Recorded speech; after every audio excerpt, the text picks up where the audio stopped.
اعوذ باللہ من الشیطان الرجیم بسم اللہ الرحمن الرحیم اللہ اکبر سبحان اللہ الحمدللہ استغفر اللہ الصلاۃ والسلام علیک یا رسول اللہ وعلی آلک و اصحابک یا حبیب اللہ۔ ناظرین، آج کی ویڈیو جس موضوع پر میں بنانے جا رہا ہوں، یقین کیجئے کہ میں یہ سمجھتا ہوں کہ شاید اس صدی کا یہ سب سے اہم موضوع ہے، اور اتنا خاص موضوع ہے کہ اس موضوع پر اگر آپ کو 10-15 منٹ سننا پڑ رہا ہے تو یقین کیجئے کہ یہ آپ کی زندگی پہ گہرا اثر ڈالے گا۔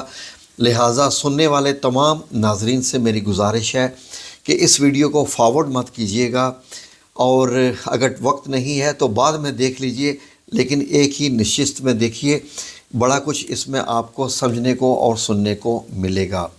ناظرین، حسد کیا ہے؟ کیونکہ ناظرین ہمیں آج کل واسطہ پڑ رہا ہے ان تمام چیزوں سے، اور جب آپ یہ ویڈیو سنیں گے تو آپ کو پتہ چلے گا جی ہاں، واقعی آپ کے ساتھ بھی کچھ نہ کچھ ایسا معاملہ ہو رہا ہے جس کی وجہ سے آپ کے بھی معاملات خراب ہوتے رہتے ہیں۔ تو یقیناً یہی ہے، اسی میں آپ کا حل بھی آپ کو ملے گا اسی ویڈیو میں، اور بہت ڈیٹیل کے ساتھ ایک سمجھنے کے لیے بھی آپ کو موقع ملے گا کہ اسلام میں حسد کے متعلق اتنا سخت کیوں رویہ رکھا گیا ہے۔ تو ناظرین، حسد عربی کا بیسیکلی لفظ ہے۔ اس کے لغوی معنی کینہ، جلن، بدخواہی، کسی کا زوال چاہنا، اور کسی کو ترقی کرتے دیکھ کر یہ چاہنا کہ وہ کسی نہ کسی زوال کا شکار ہو جائے، اس بندے کو کوئی نقصان پہنچ جائے۔ بیسیکلی ناظرین، یہ آپ دیکھیے کہ جو بندہ ترقی کرتا ہے یقیناً اس کے پیچھے اس کا ہنر ہوتا ہے، اس کا علم ہوتا ہے، اس کی محنت ہوتی ہے۔ لیکن جو حاسد ہوتا ہے وہ حسد کیوں کرتا ہے؟ بیسیکلی وہ یہ وجہ ہوتی ہے ناظرین کہ وہ کچھ حسد کرنے والا وہ حاصل نہیں کر سکتا ہوتا جو کچھ دوسرے بندے کو حاصل ہو چکا ہو۔ فار ایگزامپل، آپ کے خاندان میں کوئی بندہ بھی ہو سکتا ہے، وہ ہو سکتا ہے ترقی کر گیا ہو، یا آپ ترقی کر گئے اپنی محنت کے بل بوتے کے اوپر۔ آپ نے محنت کی، دن رات محنت کی، دعائیں بھی کی، اذکار بھی کیے، وظائف بھی کیے، اللہ رب العزت نے آپ کو آپ کی محنت کا پھل دیا، اور آپ کے بچے اور آپ اچھی زندگی گزار رہے ہیں۔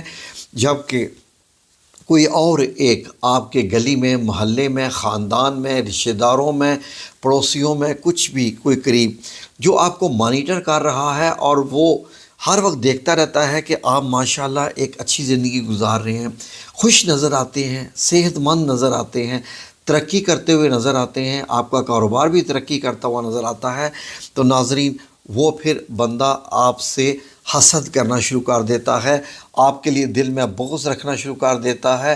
اور ناظرین، اس سے آپ آگے سمجھنے کی کوشش کریں کہ اس کے دل کے اندر اب جو ایک خلش چل رہی ہے، اب وہ اپنے اندر جو ایک جنگ لڑ رہا ہے، ظاہر ہے وہ آپ سے جیلس کر رہا ہے، وہ آپ کو ترقی کرتا نہیں دیکھ رہا، تو وہ ایک جنگ لڑ رہا ہے۔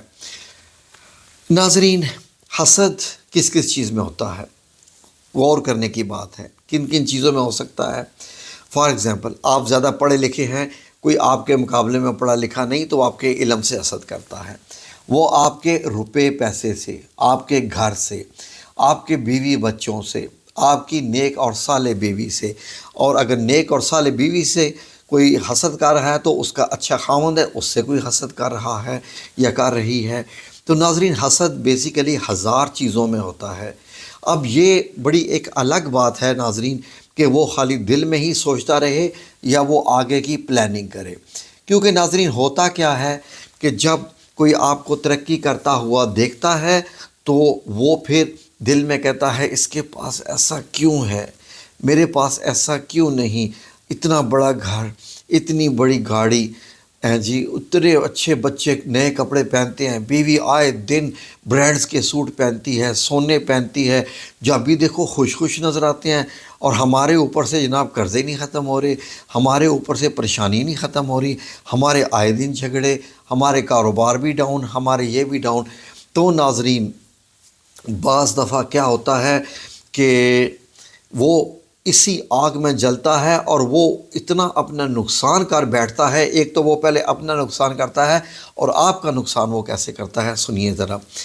سب سے پہلے تو یہ ہے کہ وہ اپنے آپ کو اللہ کی ناراضگی کا جو ہے وہ خود ذریعہ بنا دیتا ہے اپنی سوچ کو، کیونکہ ناظرین سورہ آل عمران میں آیت نمبر 26 میں اگر آپ غور کریں تو اللہ رب العزت نے تو اس معاملے کو بتا دیا کہ وہ جو سوچ رہا ہے بندہ کہ اس کو اتنا کچھ ملا، مجھے کیوں نہیں ملا، میں بھی تو پڑھا لکھا ہوں، میں بھی تو یہ ہوں۔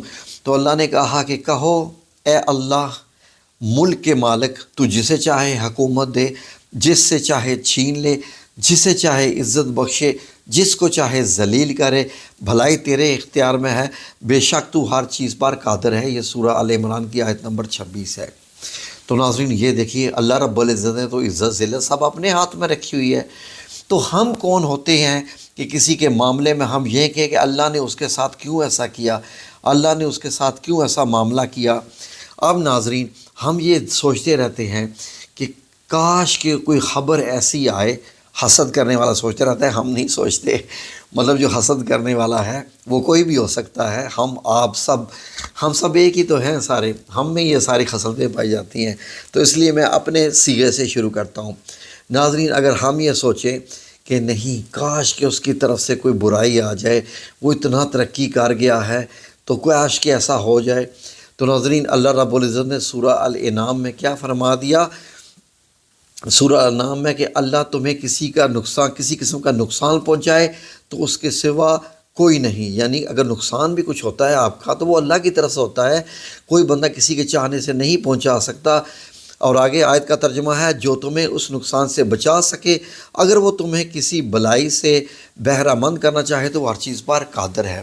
یعنی اللہ نقصان کرنا چاہے تو کوئی اختیار نہیں رکھتا اس میں، یا اللہ بلائی کرنا چاہے دوسرا بھی کوئی اختیار نہیں سکتا۔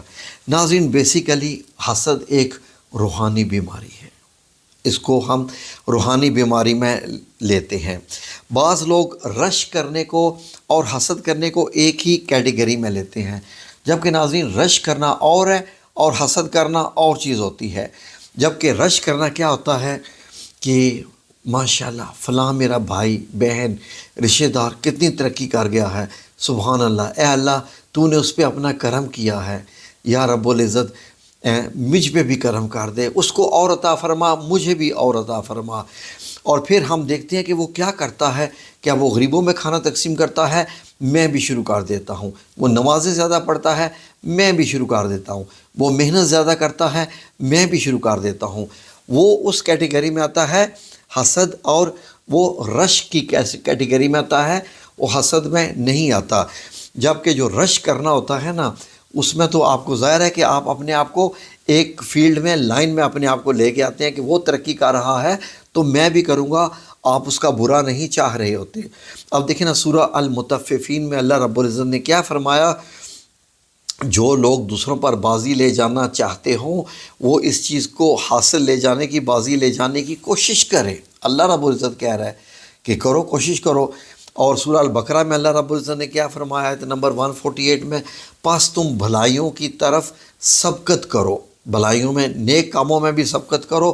اور اسی طرح سورہ الحدید میں کیا فرما دیا اللہ رب العزت نے کہ دوڑو، ایک دوسرے سے آگے بڑھنے کی کوشش کرو اور رب کی مغفرت کی طرف۔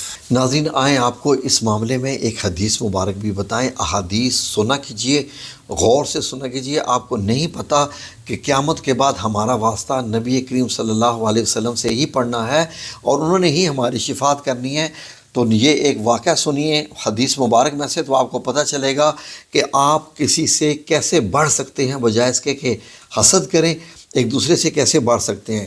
ناظرین حضرت ابو ہریرہ رضی اللہ عنہ سے روایت ہے کہ ایک غریب اور مفلس مہاجرین کی جماعت نبی کریم صلی اللہ علیہ وسلم کی خدمت میں حاضر ہوئی اور عرض کی، یا رسول اللہ صلی اللہ علیہ وسلم، مالدار اور خوشحال لوگ یعنی امیر لوگ جو ہیں وہ مرتبے میں ہم سے آگے بڑھتے جا رہے ہیں، وہ لوگ ہماری طرح نمازیں پڑھتے ہیں، ہماری طرح ہی روزے رکھتے ہیں، لیکن ان سب کے ساتھ چونکہ وہ ارباب ثروت ہیں اس لیے وہ حج بھی کر لیتے ہیں، وہ عمرے بھی کر لیتے ہیں، اور جب جہاد کا وقت آتا ہے تو وہ مال و دولت سے وہ زیادہ بھرپور مدد بھی کرتے ہیں، صدقہ خیرات بھی وہ زیادہ کرتے ہیں، اور ضرورت پڑنے پر غریبوں، مفلسوں اور حاجت مندوں کی امداد بھی کرتے ہیں۔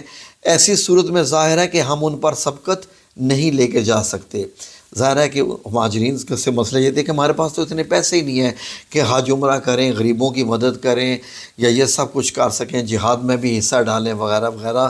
تو نبی پاک صلی اللہ علیہ وسلم نے ان مہاجرین کی پوری بات سنی اور یہ فرمایا، کیا میں تم کو ایک ایسا عمل بتاؤں جس سے تم بھی ان سب کے برابر ہو جاؤ، یعنی مال و دولت میں، رزق کی کثرت میں ہو جاؤ، اور تم اپنے پیچھے رہنے والوں میں بھی بہت آگے بڑھ جاؤ، اور تمہاری برابری ان لوگوں کے سوا کوئی نہ کر سکے جو وہی عمل کرے۔ یعنی تمہاری برابری وہ لوگ نہیں کر سکیں گے جو عمل تم کرتے ہو، جب تک وہ عمل نہ کریں وہ تمہاری برابری نہیں کر سکیں گے۔ تم سب کے چہرے پہ مسکراہٹ آ گئی مہاجرین کے، تو انہوں نے فرمایا، خوشی خوشی صاحب نے کہا، کیوں نہیں اے اللہ کے رسول صلی اللہ علیہ وسلم، ارشاد فرمائیے۔ تو اللہ کے پیارے حبیب، جو کہ اللہ کی اجازت کے بغیر کچھ بھی نہیں فرماتے، یہ کہا ان کے شوق کو دیکھتے ہوئے کہ ہر فرض نماز کے بعد 33 مرتبہ سبحان اللہ، 33 مرتبہ الحمدللہ اور 34 مرتبہ اللہ اکبر پڑھ لیا کرو۔ یہ ناظرین، یہ حدیث مبارک موجود ہے صحیح البخاری میں، مسلم میں، بیہقی میں، کتاب الصلاۃ وغیرہ میں۔ یہ حدیث نمبر 348 کے نمبر سے مشہور ہے، اس میں درج ہے۔ ناظرین، آپ کو معلوم ہے کہ یہی حدیث آپ صلی اللہ علیہ وسلم نے حضرت فاطمہ تو زہرا کو بھی دی ہوئی ہے۔ یہی جو تسبیح ہے، یہی وظیفہ، یہی ذکر حضرت فاطمہ تو زہرا کو بھی دیا تھا، جب آپ کہتی تھی کہ میں تھک جاتی ہوں کام کاج میں تو مجھے کوئی خادمہ چاہیے، تو ناظرین وہاں بھی آپ صلی اللہ علیہ وسلم نے یہی بتایا تھا۔ تو 33 مرتبہ سبحان اللہ، 33 مرتبہ الحمدللہ اور 34 مرتبہ اللہ اکبر آپ نے پڑھنا ہے۔ ناظرین، آپ یہ دیکھیے کہ بجائے اس کے کہ انسان حسد کرے، اسی لیے اکثر اوقات آپ نے ٹرکوں کے پیچھے ایک بڑا، میں بچپن سے لفظ پڑھتا آ رہا ہوں، بڑا خوبصورت لفظ لکھا آتا ہے، اور اس کے اندر مکمل ایک سبق ہے کہ محنت کار حسد نہ کر۔ سبحان اللہ، ٹرکوں کے پیچھے ایک لفظ پڑھنے کو ملتا ہے۔ تو ناظرین، اسلام نے بہت سخت طریقے سے جو ہے مذمت کی ہے حسد کی، اور اس کو ایک شیطانی عمل قرار دیا ہے۔ اسی لیے جب کوئی بندہ حسد کرتا ہے تو وہ شیطان کی راہ پہ چل رہا ہوتا ہے۔ اس لیے اللہ رب العزت نے فرمایا سورہ الفلق میں، وَمِن شَرِّ حَاسِدٍ اِذَا حَسَد، اور حسد کرنے والے کی برائی سے جب وہ حسد کرنے لگے۔ کیوں؟ حسد کرنے والے کی برائی سے اس بندے پہ کیا فرق پڑتا ہے جسے حسد کر رہا ہے؟ جی ناظرین، آپ سنیے ذرا، ہوتا کیا ہے کہ اس بندے کو نظر بد لگ جاتی ہے۔ جی، نظر بد، یہ جو حسد ہے اسی کی ہی علامت ہوتی ہے۔ جب دل میں آتا ہے، اوہ کتنا خوبصورت انسان ہے، کتنا اچھا لگ رہا ہے، کتنا امیر ہے، کاش کہ میرے پاس بھی ایسا ہوتا، اوہ کتنا، یہ جو ہوتی ہے نا نظریں، ایسی وہ ہوتی ہے نظر بد، جس میں حسد شامل ہوتا ہے۔ یہ حسد کی جو اعلیٰ فارم ہے وہ نظر بد ہے۔ اور ناظرین، قیامت کی نشانیوں میں سے ایک نشانی یہ بھی ہے کہ نبی پاک صلی اللہ علیہ وسلم نے فرمایا کہ میری امت کے لوگ زیادہ نظر بد سے مریں گے۔ اور آج کل پاکستان میں دیکھ لیجئے، کوئی بھی بندہ ایک دوسرے کو برداشت نہیں کر پا رہا کہ کسی کے پاس رزق اتنا زیادہ کیوں ہے۔ آپ دیکھ لیجئے، گھروں میں بیٹھ کر ہی جو ہے وہ ایک دوسرے سے بات چل رہی ہوتی ہے، جی اس کو اللہ نے اتنا دے دیا، ہمیں نہیں دیا، اس کو دے دیا۔ اب اللہ رب العزت کتنا غصہ کرتا ہوگا اس بات سے کہ جب ہم اللہ کی تقسیم پہ ہم اپنا، مطلب یہ ہے کہ یہ موقف دیتے ہیں کہ اس کو اللہ نے کیسے دے دیا، وہ تو نااہل ہے، ہمیں دے دیا تو اللہ رب العزت کیا ہمیں دے دے گا اس سے؟ نہیں۔ یہ نظر بد کی، نظر حسد کی، اور کینہ اور بغض اور شدید قسم کی جو ہے وہ حسد کی نشانی ہے۔ اور یہ حسد کس کا عمل ہے؟ دنیا میں، اس کائنات میں سب سے پہلے ابلیس نے کیا، جب حضرت آدم علیہ السلام کو سجدے کا وقت آیا۔ لیکن نبی کریم صلی اللہ علیہ وسلم جانتے تھے کہ یہ میری امت پہ وقت آئے گا، تو آپ صلی اللہ علیہ وسلم نے صحابہ کرام سے فرمایا کہ تم سے پچھلی امتوں کی بیماریوں میں سے، آپ صلی اللہ علیہ وسلم نے کیا فرمایا ہم لوگوں کے بارے میں؟ تم سے پچھلی امتوں کی بیماریوں میں سے بغض اور حسد کی بیماری تمہارے اندر صلاحیت کر گئی ہے۔ کیا میں تمہیں کوئی ایسی چیز نہ بتاؤں جو تمہارے اندر محبت پیدا کر دے؟ جی، یعنی اب آ جائیں اس کا علاج۔ ایک تو وہ میں نے آپ کو وظیفہ بتایا، تو وہ محبت پیدا کر دے کہ آپ حسد نہ کریں، بغض نہ کریں، کینہ نہ رکھیں۔ وہ کیا ہے؟ سب نے کہا جی فرمائیے، آپ اللہ کے رسول ہیں، آپ جو فرماتے ہیں سچ فرماتے ہیں۔ تو آپ صلی اللہ علیہ وسلم نے فرمایا وہ یہ ہے کہ تم باہم سلام کو عام کرو۔ ناظرین، جہاں بھی کوئی بندہ ملے اس کو آپ خود بڑے ادب کے ساتھ سلام کریں، خواہ وہ چھوٹا ہے، بڑا ہے، کوئی بھی ہے، آپ اس کو سلام کریں۔ جب آپ کسی کو سلام کرتے ہیں نا، السلام علیکم ورحمۃ اللہ، اس وقت آپ اپنے حسد کو مار رہے ہوتے ہیں، اپنے اندر کے تکبر، اپنے اندر کے حسد، اپنے اندر کے بغض کو جلا رہے ہوتے ہیں۔ اور یہ وہ وقت ہوتا ہے جب آپ اپنے آپ کو پاک کر رہے ہوتے ہیں حسد کی بیماری سے ہی۔ جب آپ سلام کرتے ہیں تو اگلا سمجھ جاتا ہے کہ یہ بندہ عاجز ہے، یہ بندہ اللہ کا بندہ ہے، یہ بندہ بغض نہیں رکھنے والا، یہ بندہ اخلاق کے اعلیٰ درجے پر ہے، یہ بندہ بہت ہی اچھا بندہ ہے۔ اور وہ جو آپ کے متعلق اچھائی سوچتا ہے تو اللہ رب العزت آپ کو پتہ ہی نہیں ہے کہ کتنی عزت عطا فرما دیتا ہے۔ چھوٹی سی بات ہے کہ جہاں جو ملے اس کو سلام کرو، السلام علیکم ورحمۃ اللہ۔ بس اس بیماری کا اس سے بہتر علاج کوئی نہیں ہے۔ خواتین کو کریں، مرد حضرات کو کریں۔ چھوٹا بچہ ملے تو آپ اس کو پہلے کر لیں تاکہ بچے کے دل میں وہ مرتے دم تک رہے گا کہ ایک بزرگ ہوتے تھے، وہ مجھے سلام کیا کرتے تھے۔ آپ کے مرنے کے بعد بھی وہ بچہ یاد رکھے گا کہ وہ کتنے اچھے بزرگ تھے جو مجھے سلام کیا کرتے تھے جبکہ میں تو بہت چھوٹا تھا۔ مجھے آج تک بزرگ یاد ہے جو مجھے سلام کیا کرتے تھے۔ اس لیے میں نے آپ کو یہ بات بتائی ہے۔ ٹھیک ہے جی، کہنے کو بہت کچھ ہے لیکن اسی پہ بات ختم کرتے ہیں۔ اب یہ بات غور سے آپ اس بات کو سمجھ لیجئے کہ آپ اپنے آپ کو ہی نقصان پہنچا رہے ہوتے ہیں، آپ کسی دوسرے کو نہیں پہنچا رہے ہوتے۔ آپ اپنی دنیا بھی خراب کر رہے ہوتے ہیں اور اپنی آخرت بھی خراب کر رہے ہوتے ہیں۔ وہ کیسے؟ کسی شاعر نے ناظرین کیا خوب کہا ہے اس بارے میں، میری ذات ہی اس کا موضوع تھی۔ یعنی وہ بندہ جو میرا ذکر کرتا رہتا ہے میرے متعلق غصے سے اور جلن سے، کہ میری ذات ہی اس کا موضوع تھی، میرے گناہوں کو دھوتا رہا۔ کیونکہ حسد کرنے والا جب آپ کے متعلق باتیں کرتا ہے تو میرے گناہ وہ لے رہا ہوتا ہے۔ ٹھیک ہے جی، کیوں ہم کسی کے گناہ لیں اپنے ذمہ؟ ہمارے پاس کتنے ثواب پڑے ہوئے ہیں کہ جو ہم کسی کے اور کے بھی گناہ لیں۔ تو امید ہے کہ ویڈیو اچھی لگی ہوگی۔ کمنٹس باکس میں ضرور بتائیے گا کہ آپ کو کیسی لگی۔ کہنے کو اور بھی بہت کچھ ہے لیکن کریں گے اور بھی اگلی ویڈیو میں باتیں انشاءاللہ، جو کہ ہماری خواتین جب بیٹھتی ہیں تو وہ کیسے ایک دوسرے کی بات کرتی ہیں، اور جب مرد بیٹھتے ہیں تو وہ کس طرح ایک دوسرے کی حسد کی بات کرتے ہیں، تاکہ آپ کو پتہ چلے کہ کہیں ہم بھی ان میں تو شامل نہیں ہیں۔ جزاکم اللہ خیر۔ اللہ ہم سب لوگوں کو حسد کی بیماری سے بچائے اور ہمیشہ اللہ کا شکر ادا کرنے والا بنائے۔ آمین یا رب العالمین برحمتک یا ارحم الراحمین۔